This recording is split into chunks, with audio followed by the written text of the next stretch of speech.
Welcome everybody to Record Live. It's great to be back with you. We've had a couple of weeks off over Easter and the school holidays. Zanita is attending her sister's wedding this back end of the week, so she's not co-hosting with me today. But I'm very excited to talk to Dr. Daniel Reynaud. He is working at Avondale University. I caught myself there, nearly used the old name. Avondale University, he is a lecturer, a historian. Daniel, you have quite an interest in Anzac and some of the military history. Just tell us a little bit about yourself and how you got into that sort of interest area. Well, just like many boys, I've always been fascinated. And my doctorate was actually in Australian War cinema. And looking for a new research area, I thought, why not combine two interests? One interest, one passion, and my passion is faith. So I began to explore Anzac faith stories, because that is an area that has been almost completely ignored by historians. And so, yeah, I've been able to produce a number of books, a string of articles, some Securities written Oceania on Anzac spiritual history, but I've also branched out into other things. My wife and I have co-authored a book on what the Anzacs ate during World War I, and the aim is currently undertaking the publication of that, hopefully out next year. Was it Anzac biscuits? The inevitable question. The answer is yes, but you're wrong. Okay. What we call Anzac biscuits didn't exist at the time, post-war invention. Yep. Certainly many women folk baked biscuits for their soldiers and posted them. And, you know, they had rolled oats and various other ingredients, but there was no Anzac biscuit recipe. The biscuits they did eat were actually a savoury wheaten biscuit that were rock could break your teeth. You could boil them, you could cook them overnight, and they would not change consistency. Lots of dental work needed, I imagine, after that. In fact, the establishment of the dental unit in the Australian Army. Wow. So you've done some recent research, and that's why we've got you on. Also, it's been Anzac Day this week, so we're sort of reflecting on the Anzac identity, the Anzac spirit. I know you've written for Signs magazine and Record about sort of Anzac Day and Remembrance Day before, but you've done some new research, I guess, in the area of World War I and how the Seventh-day Adventist Church engaged with both society and with the war, how it navigated those perilous times. Can you tell us a little bit, just in a nutshell, because we've got you on today to just explore some of that research, what you learned and what you were looking for, I guess, and then we'll get into what the attitudes of the church were and progress from there. But just tell us a little bit about that research that you've recently completed. Sure. So there's quite a bit of literature around about how the various Australian churches responded to the First World War. And because most of the churches were British, Anglicans, Methodists, Presbyterians, also the Catholic Church, mainly Irish Catholics, there was a strong sense of unity between people's and their national imperial British identity. A lot of British people, the majority of British people, saw Britain as especially blessed by God to bring Protestancy to the world. How else would a small nation off the coast of Europe have so dominated the globe as it did in 1914? So they thought the British Empire, in providential terms, they thought of God as British and Protestant, and so they saw no difficulty in supporting the war, because it was God working to defeat two great evils in the world: German militarism and liberal German theology. Interesting, because I think we don't think about that theological angle in that space. I've been reading the 1922 book. We had Michael Campbell on a few weeks ago looking at the rise of fundamentalism in the Adventist church, and sort of that was mentioned, the new theologies that were coming around the world, and our church in particular sort of saw that as this great evil. It's interesting that you're saying that some of that was playing into the preconditions for World War One. Absolutely. Yeah, because we don't see it as a theological thing, do we? When I learned World War One history at high school, there was no theology. It was social, economic, financial conditions that led to World War One. Exactly, and the religious influences in the outbreak of the war are significantly underrepresented in history. That's very interesting. So these churches in Australia were mainly very pro the war effort, pro the British Empire, pro imperialism. The Adventist church took a different road. That's what your research found. And yet, you know, some churches were strong peace churches, you know, anti-war in all its forms. The Adventist church didn't go down that road either, did they? No, the Adventist church, because of its American origins, had quite a different attitude to government to most of the British churches. There were some British churches that were not super enthusiastic about the war. The Methodists, Congregationalist Churches of Christ took a little bit longer to warm up, and they encouraged the men to go into non-combatant service, you know, quite often, but still supportive of the war. The Adventist church it came from the American tradition of a complete separation of church and state. And that was quite a different philosophy from what underpinned the old Church of Australia. And that separation of church and state meant that the Adventist church took obedience to the state in all secular affairs, except when it crossed religious conviction. And in practice in Australia at the time, before the war, they answered to compulsory Sunday worship, because, believe it or not, there were statutes on the books in Australia at the time enforcing Sunday worship, and some Adventists were prosecuted under those laws. And the other thing was compulsory military training. Now, it wasn't compulsory military service, full-blown service, but it was compulsory military training, which was introduced in 1908. And the Adventist Church had negotiated with the government an understanding of how that would work Seventh-day Adventists. And the amazing thing is the impact that we had on government compared to our size, because it was the Adventist Church, along with a few others, that persuaded the writers of the Australian Constitution not to put a reference to God in the Constitution. Most Protestant churches wanted something about God in the Constitution. The Adventists said, no, separate church and state. So we'd already established a principle with the government that Adventists would not have to perform military service on the Sabbath. And the military service they did perform would be in the medical corps, not in a combatant arm. Saving lives, not taking lives. They didn't want to bear arms.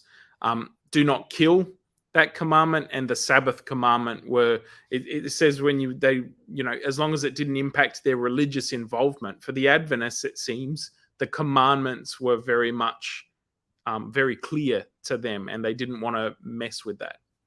Yes, but it was quite messy to implement, because many Adventists understand the nuance of that. They thought we have to resist all government edicts that have to do with the war.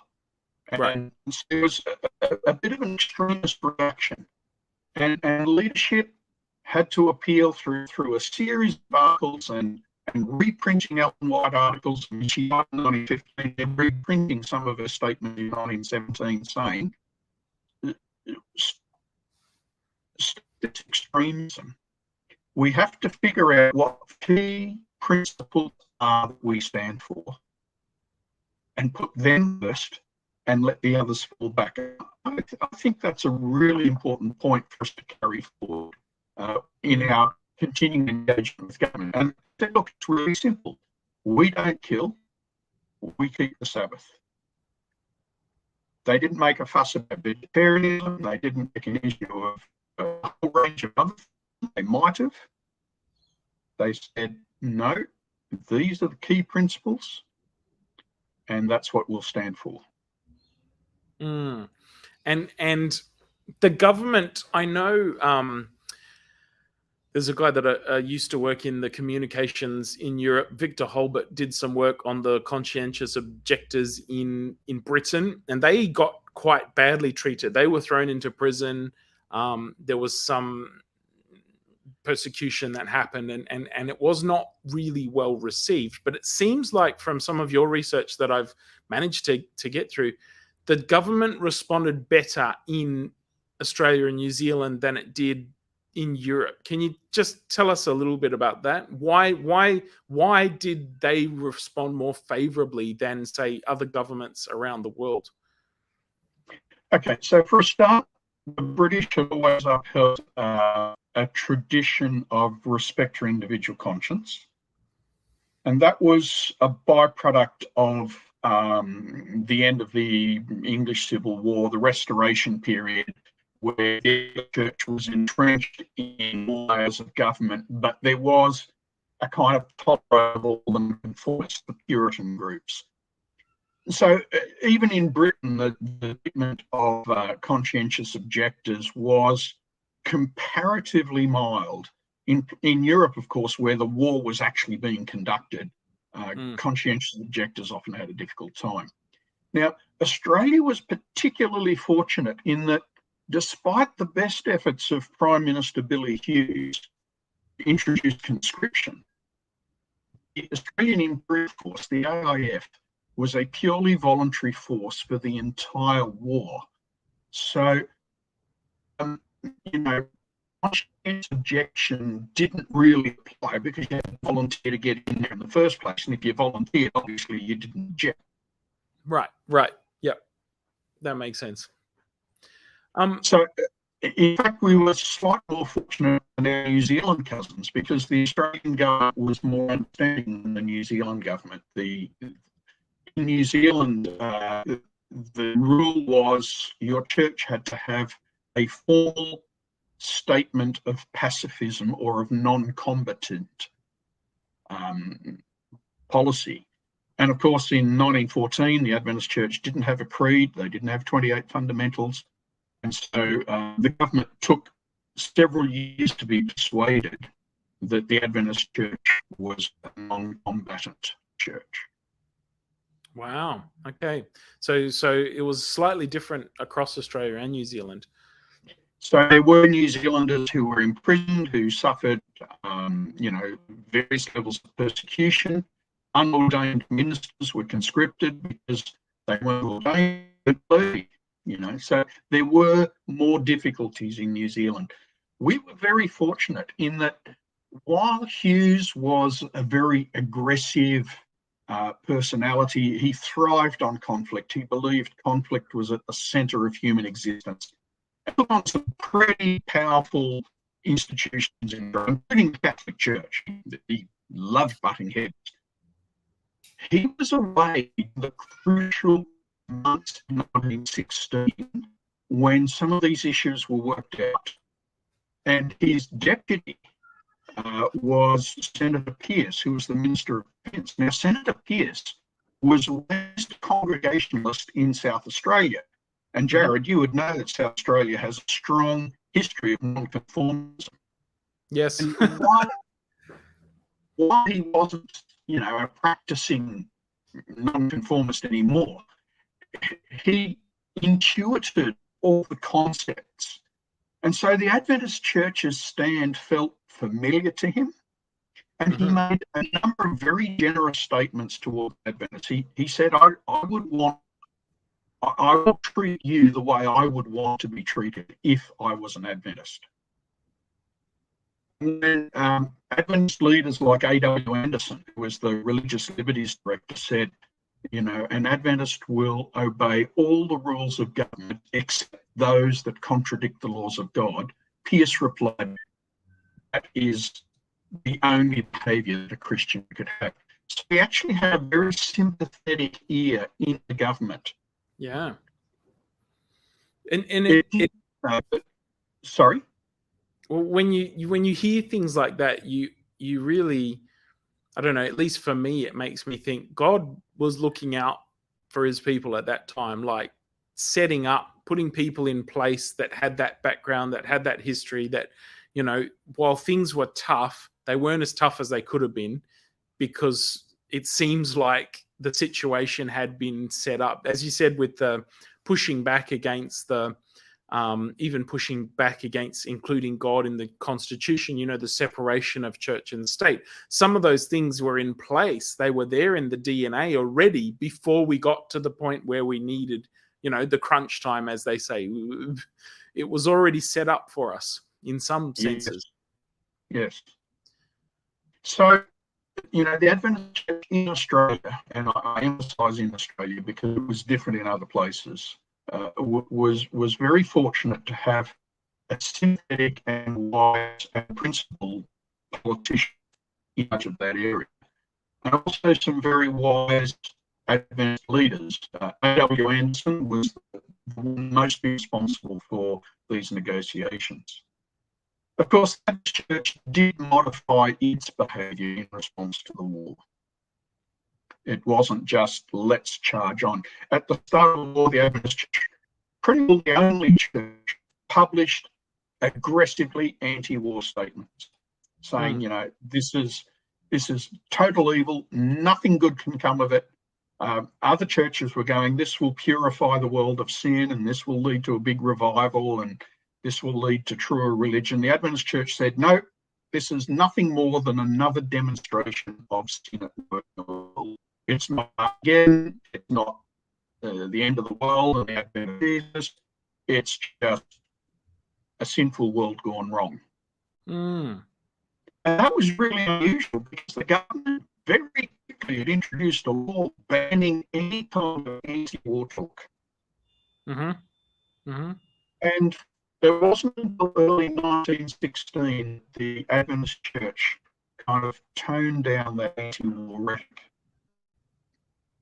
Now, even before the war, we've been distributing anti-war literature. 120,000 pamphlets had been distributed opposed to war.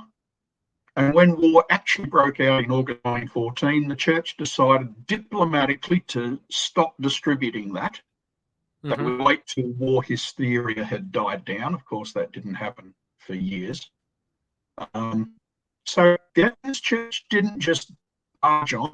It responded to its society. It recognised that there are times to be forward about certain things and times to be restrained without denying your principles. Yeah. I'm wondering about mission in this time because we're celebrating our 125th anniversary for Record this year, and obviously we've looked back through some of these old records and we've seen the war stuff, World War One.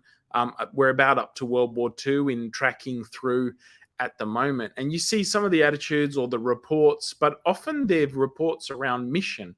What's happened to our missionaries because of the war, that sort of thing. Now, in looking at your paper, there's an element about with the Adventists had an eye on mission, particularly with the German population in South Australia, which my heritage comes from that region, from that Germanic stock in South Australia, and so I'm interested to hear a little bit about that, if we can, because some of the church response was, let's not demonize. What often happens is in war is we dehumanize the enemy so it's easier to shoot at them, right? But that wasn't happening because the church was like, but these are people we're working to save. We've got programs that are happening here that we need to save the Germans in the Barossa Valley and other places. So tell us a little bit about that, because I find it very interesting that mission was driving our our response in some senses still. Not in some senses, in all senses. This is one of the beautiful responses of the Adventist Church to World War. They said, let's not get distracted. We have a mission. And you're right, the mission work in the South Pacific was disrupted by, losses in shipping. There was a German fleet at loose in the Pacific in 1914. Communications were difficult, but in Australia, you're right, the Adventist Church had started a mission to the South Australian Germans in 1913, the year before the war. Already a number of prominent German leaders in the Adventist Church, and they decided to do a mission devoted to Germans. And they were a fairly good group to target because many of them had not only Lutheran but also Moravian backgrounds.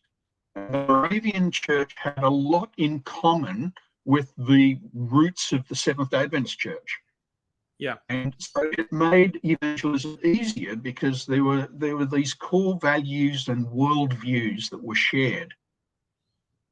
When the war broke out, the Adventist Church made a very principled statement. They said, we absolutely refuse to treat any ethnicity, any group as bad or and they doubled down their mission efforts in South Australia. They advertised in the Australasian Record for funds. They got an American who spoke German, and they worked very hard in the Barossa Valley to convert Germans with success. I mean, there are a number of very well-known German Adventist Church still today. Rowanfield, Bowen, Wrathel, Lemke, these are some of the names that come out of this work. Ironically, the people who persecuted the Adventist missionary in Barossa Valley were not the Australian authorities, but they were the Lutheran leaders. So Lutherans who converted to Adventism shunned. Occasionally they had thrown or through their windows. But yes, and until mid-1916, the Adventist Church was very open about it, publishing articles about the German work in South Australia. And then they thought, this might not be the most diplomatic way to go. We've already got enormous concessions from government. Let's not poke the bear anymore. And so it toned that down. The German church at Greenock changed its name to the Nuriutpa congregation, and the work was generically referred to as the work in South Australia, not the work for Germans in South Australia. But nevertheless, it's a pointer to the fact that the church stood on its principles and said, not going to demonise anybody.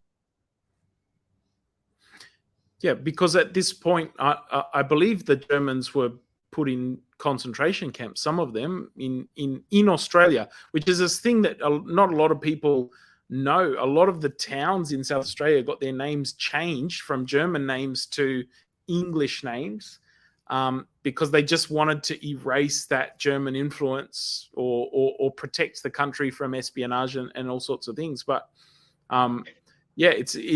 the society, the local people around the area acted very differently than the Adventist Church did. This was something actually fostered by Hughes with his idea that conflict is inevitable. He actually built up a hysteria which he fed ruthlessly against Germans and introduced the idea of interning Germans. Now, those in large settlements like the Barossa Valley generally avoided persecution. It was the more isolated Germans who found themselves vulnerable to being interned. And it's quite haphazard. You might have one brother who'd volunteered to serve in the Australian Army fighting the Germans in France, and the other brother would be in an internment camp. And it didn't matter how much he said he was loyal to the Australian government. The Australian government was an enemy. And to have an enemy in Australia was helpful because the war was a long way away. And by demonising Germans here, you'd make it immediate and personal. It's it's one of those things we don't often hear about or know, unless we know someone who experienced that or have read Yes. some of those reports. It's not something that you hear or think that, you know, your country might have done to people at the time. And many of them were Australian, second and third generation. It's one of the more shameful parts of our Anzac history. Yeah, definitely. So in terms of the church's response, you just going back to, you mentioned before some of the medical history. I saw recently, I was reading around the World War II type era, there were some people with experiences in World War I writing to people around the time of World War II and praising the some of the medical core work that the church had done so that the young men could go into that. They'd done some training external to what the government was providing so that our young people could have that avenue. I guess that came out of World War I for the church, some of that kind of getting ready and preparing our young people in case something like this happened, which it did again. Very much so. So, I mean, the Adventist Church, despite its emphasis on prophecy, was unable to foresee whether conscription would succeed or not. And so they assumed the worst and encouraged Adventist young men to get first aid training so that they would be, you know, a natural fit for the medical corps. Now, obviously, Avondale Missionary College, as it was at the time, Avondale University now, was particularly vulnerable because there was the biggest single collection of military-aged young men. And so the college leaders were very careful to promote training in medical work, but they also fostered very good relationships with the local authority, particularly the local recruiters, who, again, were incredibly understanding of the Adventist Church's. Many of the young men, of course, were trained in the ministry and so were automatically exempt. But still, when they had to visit the campus periodically as part of their duties, but they always conducted themselves respectfully. And whenever there was another big push from the government, the college leadership would gather all the young men together. They would have a prayer meeting all night. They would brief the young men on what the stand of the church was. But again, this is another nuance in the church. While the church, for a position, the church wasn't a non-combatant. Well, it was non-combatant. It was a conscientious objector church. The church promoted the phrase conscientious toleration. That you'll do everything the government demands. We're not going to volunteer anything because we don't believe in this law. Whatever you require of us, we will do, provided it doesn't cross our spirit boundaries. And if young Adventist men volunteered to fight, they were not sanctioned. And about 50 young Adventist men volunteered in Australia and another dozen or so in New Zealand. And the church took action against them. It respected individual liberty of conscience. Interestingly enough, one of those volunteers was the son of A.W. Anderson, who was the church spokesman for not joining up. And he volunteered for the glamorous new arm of the military, which was the Air Force, the Flying Corps. He was killed in France in a training accident when his plane collided with two others. That would have had quite an impact on the Adventist Church, which was very small at that stage, Yeah. 8,000 members. And everyone knew everyone. They shared correspondence through record, and it was a tight knit sort of community. And it makes me just laugh because of the pastor's child stereotype. There'll be a pastor doing one thing and their child always does the opposite, which is unhelpful. Not much has changed. Not much has changed. Speaking of which, Daniel, we're running out of time. But what, in your research and in looking at this history, because it's a really important I guess, exercise to look back at some of these really challenging times in church history and go, how did the church respond, and what can it inform in our response today? Are there any lessons? And as you've been talking, I've been thinking, okay, yep, mission, finding a nuanced track rather than being extremist in our responses to things, not going with the common trend and forging our own path and our own convictions. That's an important sort of part of the DNA of Adventism. But are there any lessons we can learn, I guess, for now, and how we interact and engage with society? Because the common thing seems to be, we're not political, we don't get involved. But if we had taken that stand at that point, it seems like we wouldn't have had a voice to be able to defend our rights to do what we needed to do. So do you have any insights, I guess, that we can copy and paste into our present day situations? Certainly. Probably the one that concerns me the most is, while our official stand on involvement in wars hasn't changed, unofficially, the culture of Adventism is far more accepting of active participation in wars. And this has come from America, but it's also influencing Australia as well. And I kind of regret that. It's got nothing really right, and we're letting that slip. Again, freedom of conscience.